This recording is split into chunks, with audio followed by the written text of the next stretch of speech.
papay Diomaye bu ñu fa jógee. mais est-ce que yéen non est-ce que raté woon le départ ndax yaa ngi wax léegi na parce que am na ay mag. mais magu Pastef yooyu ngeen war est-ce que waroo leen jël magu Pastef jox leen ay responsabilités au sein du gouvernement wala dans les directions moo ngeen di jël yeneen ñi nga xam ne bokkuñu Pastef même si c'est des alliés mais ku nekk boot sa doom ni kii na ma yaayam kii ma yaayam est-ce que c'est le départ le Pastef raté. c'est l'escroquerie ci ce changement bi may wax escroquerie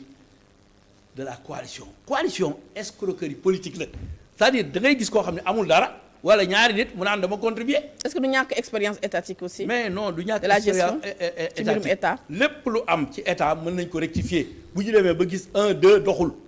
parce que projet booy entamé bu fekkee ni gis nga pion bi doxul da ngay jël pion bi dox mais da ngay gaaw def ko parce que aujourd'hui les Sénégalais nous attendent kenn soxlawul ay conflits ñi nga fi indi ñëpp du waa Pastef te Sénégalais yi projet Pastef fa tax ñu fal Ousmane Sonko c'est clair net et précis kon keneen bu amee yeneen ambition ñëw di wax wala mu am keneen ku mu bëgg ñun 2029 bu fekkee moom moo tax ñuy wax. 2029 ce qui est sûr et certain mooy Pastef il écoute son président et Pastef va décider et quand Pastef décidera mais le président peut dire man on m'a désigné comme candidat mais man Diomaye mooy sama candidat il peut le dire. mais Birame Khoudia quand il le dira nous allons continuer avec Diomaye. loolu y a aucun problème su fekkee loolu la nit ñi di wut ba muy indi ay coow nañu seppi weñ bi ci soow mi jël weñ yi sànni leen continuer ak soow bi. Birame Khoudia est-ce que vous vous rendez compte yéen ñi nekk Pastef que seeni militants dañoo am déception parce que xalaatuñu woon ni jamono ji à 18 mois du pouvoir di ngeen toog di am ay kuréel yoo xamante ne ngeen wax kook ñàkk koo wax enjeu bi mooy c'est les échéances électorales de 2029. mais ñun dafa mel ni ngeen doon critiquer Macky Sall ci mbirum pouvoiriste yéen jamono ji moo lay animé. non dafa am ñeneen ñu nga xam ne ci Macky Sall lañu nekkoon am ñeneen ñu nga xam ne foofu la ñu mës a nekk. am ñeneen ñu mais yéen a leen ibbil bunt projet Macky yéen a leen ibbil bunt bi. non mais en voulant élargir man am na ay temps je l'ai dit ouvertement à Bassirou je lui ai dit que véritablement ñun nañu gouverner ak suñu ay nit avant muy yéeg bi ñu ko fekkee prison bi ñu jëlee rek ñu xam ni ñun dañuy jël pouvoir bi Pastef ñëw ci benn meeting ñu jël nitu Pastef yi wàcce leen jël coalition bi teg leen ci kaw laa ni leen yéen a ngi ci erreur te je parle en connaissance de cause Bassirou mi ngi may dégg ba ma ko fekkee prison dama ni ko Bassirou mu ne ma ni ko nan la ñu mën a ñëwee ci meeting ñu jël ñu nga xam ne ñun ñoo leen recevoir ñun ñu teg ñu su suuf ñoom ñu teg leen ci kaw mu ni ma gan dañ koy ganalee ma ni ko gan du yeewi bëy te sa gan yii dama ragal ñu yeewi bëy tey loolu moo am il y a des gens qui disent toujours la vérité ñu nga xam ne ils n'ont pas peur ils n'ont pas besoin de poste ils n'ont besoin de rien dëgg moo leen tax a jóg dëgg te loolu am na ci Pastef ñooñu nag ñu ngi dox bu dégg ba cëg affaire bi moi je crois que le problème terminé ce que nous attendons moi ce que j'attends personnellement mooy que ñu libérer les gens qui perturbent ba pare coalition bi man bu ñu ma toppee nañ ko arrêter complètement coalition bi du ñu tax ñu gagner dara sénégalais yi ñooñu fal sénégalais yi du ay hommes politiques yoo xam ni au fond ils n'ont pas de base ñooñu dañu ñëw pour profiter yàqal ñu am nañu ci baax ñoo xam ne véritablement ils sont de bonne foi mais dañu ànd ak ñooñu mais ñiy perturber dañu leen génne te c'est le président de la République qui doit prendre la décision parce qu'il est quelqu'un parmi nous c'est le secrétaire général aujourd'hui moi je le considère toujours comme un secrétaire général hein parce que am na lu bari ñoo ko bëgg liggéeyandoo tey bu ñu taxawee waxtaan suñu biir rien que le secrétaire général bu ñu invité woon ku mel na Bassirou wax ak moom mais il y aura pas de problème mais waxtaan moo jiitu lépp moi je crois que li xew sax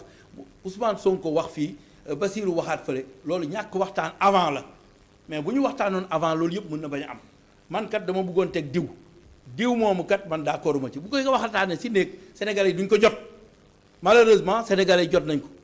alors ça c'est déplorable mais ce n'est pas lu nga xam ni kenn mënu ko réparer on est en train de réparer les choses et nous allons continuer le travail convenablement avec Bassirou Diomaye Diakhar Faye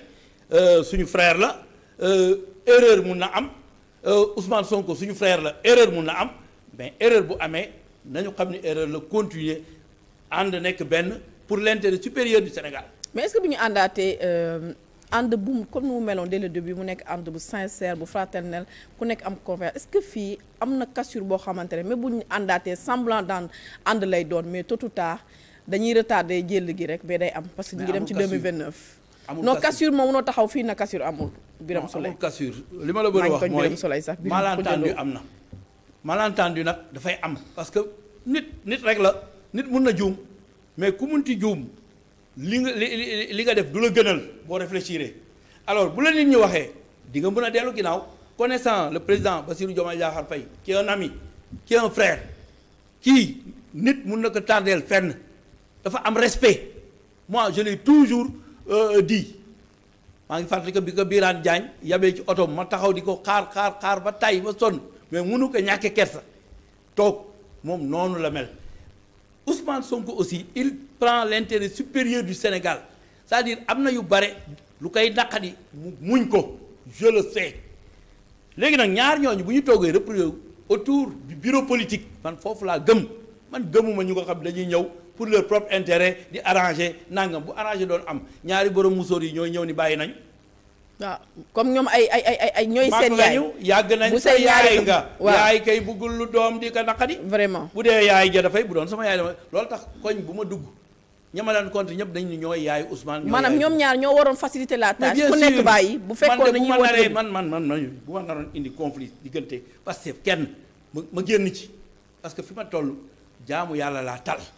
ñoom it fi ñu toll loolu la ñu war a tal te jaamu yàlla bokk na ci bañ a tas mbokk di ñaw te bañ a kii parce que attention ñun ñii ñëpp xam nañ leen bi ñu dee ñëw ñi dañuy wax attention diw te attention boobu man maa ngi doon def attention malheureusement ce sont ces mêmes gens aujourd'hui qui se retrouvent di xeex di def di n'importe quoi am na yoo xam ne xale moo ko moom xale yi aussi dañ leen war a jàppale Pastef dañ leen war a rus Ousmane Sonko wax na ko keroog mu ni rus leen xale yi nga xam ni sacrifice la ñu def pour indi ñu fii il l'a dit mais ñeneen ñi dugg ci soow mi te ñoom bokkuñ ci moo indi lii te amuñu benn légitimité populaire bu tax ñuy dugg ci soow bi un coordonnateur Pastef kese moo ëpp doole foofu ñii ñëpp di wax ak di fay ay nit di ñuy ñëw ci ay les anciennes pratiques là yooyu c'est révolu te ñun dinañu xaar suñu tànk tubéy parce que du ñu xeex ba egsi fii ay nit ñëw di ñu perturber je lance un appel aux patriotes bu kenn xas kenn nañ taxaw seetaan ñu li nga xam ne dinañ ko régler incha allah dinañ ko régler ba ñoom ñëpp dinañ dellu la ñu war a def ñu def ko àndandoo liggéey parce que liggéey bi dafa metti aujourd'hui on a FMI ci suñu bopp ñu war ko régler on a la crise économique et sociale ñu war ko régler on n'a pas besoin d'ambition. mais looloo jaaxal nit ñi parce que Sénégal jamono ji jafe-jafe yi ñu nekkee rapport Bloomberg bu mu génnee rek maanaam ñun Gambie sax moo ñu raw ci classement bi waroon nañoo tal leneen lu nekk fii ci histoire déggoo ñu leen ci dégg te yéen a fi taxaw da mag yi mënuñu na jox xale yi diriger dañuy changer li fi amoon depuis 1960 ba léegi mais à ce rythme dañuy naan est-ce que bu fekkee nii la dara demee est-ce que bàyyi woon fi ñu fi nekkoon gënul. ñi fi nekkoon dañu am agenda boobu Sénégalais yi ñoom ñoo leen génne ñu xam ni nag Sénégalais yi dañuy dàq ñu ne nañu saboter li fi nekk yëpp bala ñu pour que ñii bu ñu ñëwee du ñu mën a réussir dette cachée bi loolu la. dette 99,67% bi loolu la recrutement yi ñu def au niveau des kii nga xam ni ba du ko attan loolu la c'est-à-dire tout cela c'était pour faire échouer le régime mais loolu doyu leen tey dañuy dellu si waat di jaar par les couloirs parce que fonctionnaires yi fi nekkoon ñoo fi nekk parfois il est plus facile parfois pour un homme de Macky Sall wax naa leen que en bureau politique. non Macky Sall kay génne leen ko ci coow li. dama ne la affaire bi moom c'est entre Ousmane Sonko ak kii di Bassirou Diomaye Faye. il est plus facile pour un homme de Macky Sall d'accéder ci Diomaye que pour un homme de Pastef lu tax parce que couloir ya ñuy jaar nitu Macky Sall yi ñoo fa nekk ba tey am na ñoo xam ne bu ñu bëggee gis Diomaye Faye ñu bloqué leen pourquoi parce que ña fa nekk mais ñooñu ay nitu Macky Sall yooyu yëpp dañu ko war a seetaat xam ni patriotes yi ñoo xeex ba ñu egsi fii am accessibilité di waxtaan ak nit ñi di diisoog nit ñi bañ a gëj bureau politique bi bureau politique Diomaye la waru fa gëj man bu doon mën a même bu ma génnee bureau politique dama fay ñëw parfois ànd ak sama gars yi waxtaan am une journée boo xam ne dañuy échanger loolu mooy tax ñuy dellu si mais bu dul loolu. dinañu avec le recul est-ce que xalaatoo la ni erreur la woon ngeen ko gé bu ngeen ko waxee ni. c'est une erreur ku ñu faal nga nekk président da ngay quitter les instances politiques maanaam écart boobu ak distance boobu est-ce que loolu mu vide boobu noonu ci la ñuy dugg. ci la ñuy est-ce que loolu nekkul erreur boo xam ne ngeen ko def sax mën nañ ko rectifier xam nga lu tax Bassirou Diomaye Diakhar Faye bu ko neexee mu nekk secrétaire général il n'est pas président du parti. président du parti la ñu wax. warul nekk président de la république si suñu kii mais il n'est pas président du parti il est secrétaire man je regrette tout ça man bu doon sama sago secrétariat général boobu Bassirou Diomaye du fa génn maa ngi lay jox benn exemple lu mel na conseil supérieur de la magistrature ñoom lan la ñu waxuñu dañuy maintenir président de la république foofu président de la république nekk ci yow loolu un apport la donc jël président de la République génne ko ci instance wala moom mu génn waroon nañu fexe ba mu dellu ci instance yi nekk ci biir Pastef parce que bu wéetee am ñu ko récupérer pour des intérêts étatiques alors que politique moo indi Bassirou Diomaye Diakhar Faye fi mu nekk pour des intérêts étatiques mënuñu ñu écarter bu ko defee dem sam Bassirou di ko defloo yoo xam ne véritablement bu ko defee dafay indi cassure te du doon intérêt Sénégal mais du doon intérêt même Bassirou intérêt ndox naturel am mi ngi mel na jënu géej nga bugg ko yóbbu ndox dex mënul nekk ci dex gi géej la xam nañu ko delloo ci géej gi géej googu mu génn nañ ko fa delloo comme secrétaire général bu ko defee léegi yëf yi kii. et pour événement du 28 novembre Ousmane Sonko annoncé woon wax ni le président de la République dina ñëw ak li fi xew ci diggante bi yëpp tu penses que événement boobu dina am ak bu amee est-ce que le chef de l'État dina ñëw. wala dafay na est-ce que xam nga ni avant ñuy def le 8 bi man génn naa ci benn télé xaw ma ndax Bassirou gis na ko mais dama ko invité ni que sa parti ñooy defar yow amuloo droit di ko rater le 8 na nga ñëw toog ci suñu wet. ça ne fera que renforcer n'est-ce pas Pastef loolu mooy ànd c'est-à-dire noonu ñu ko isolé nangam mais moom Pastef ba ko fal kon bu Pastef xewlee dafa war a nekk man loolu laa gëm te maa ngi koy ñaan loolu man de bu ma toppee dafay dellu sax jël poste secrétaire général am continuer liggéey bu ko defee du ñu xajal kenn suñu diggante parce que li mu génn noonu isolé yu noonu loolu moo tax am ñu bare dem. génnul de ces instances parti seen instance parti ñoo ko exiger loolu secrétariat général non exiger wuñ ko de. mais yéen depuis bi ngeen nekk opposition yéen nga une fois vous accédez président au la ñu pouvoir wax le président de la République du am benn connotation politique. non dañ ne du nekk président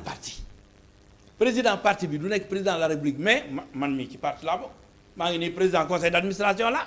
moom it président de la République la mën na nekk secrétaire général comme man ñu ma fa nekkee loolu texte yi interdiru ko. moom moo bëggoon jël auteur te auteur boobu bëggoon jël gars yi bàyyiwuñ ko ci gars yi dañ ko delloo ci ay considération politicienne dama ni parti politique vocation mooy egg pouvoir donc concurrence day am bu fekkee def ngeen coalition bu fekkee ni bëgg nañu tas coalition bi képp ku bëgg dugg Pastef nga dugg Pastef képp ku bëgg def mouvement de soutien au président nga def ko. négociation fu mu toll jamono ji émission bi jeex na tàkk. ñu ngi liggéey je crois que ils se sont retrouvés nañ dalal xelu ñëpp ils se sont retrouvés